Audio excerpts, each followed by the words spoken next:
Қазаннан қақпақ кетсе, иттен ұят кетеді дейді. Біздің жас мемлекетіміздің қақпағы ашылған көрінеді. Сондықтан ұяты кеткендер талан-таражға салып жатқан ашылып жатыр. Жай жалаң сөз емес, нақты фактілермен айтты.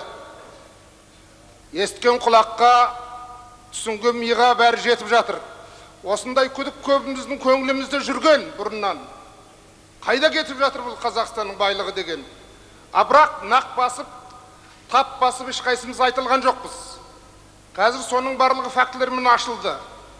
Мына жерде мынау табыс кіріс көзі дейтінде бәрі бар. Салықтан түсетін кіріс, анадан кіріс, мынадан түсетін кіріс, астық сатудан түсетін кіріс, ал бірақ мұнайдан түсетін, көмірден түсетін, алтыннан, күмістен түсетін, мыстан түсетін кіріс деген жоқ мынаның ішінде. Соның бәрі қайда кетті десең, мінекей жаңа айтылып отыр. Мына біз осы шет мемлекеттерден несие дегенді алып жатырмыз Америкадан Жапонияға дейін. Соның барлығы бас-аяғы қанша? Қай жерге жұмсалды, қай мақсатқа кетті?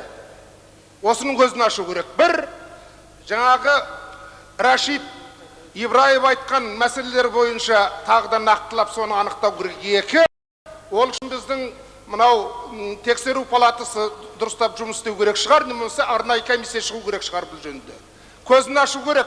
Қақпақты ашып тастап, бұл жерде сөзден көбік шашып отырған нәрсе өмір. Соның көзін табайық, халықты сөйтіп жарылқамасақ басқа күш жоқ. Мына басшылықтан білмеймін, қолынан әзір ол әрекет келетін емес. Мына сізбен біз, халық сенген депутаттар осының көзін ашып, нақтылап, халыққа өзінің дәулетін өзінің қолына берейік.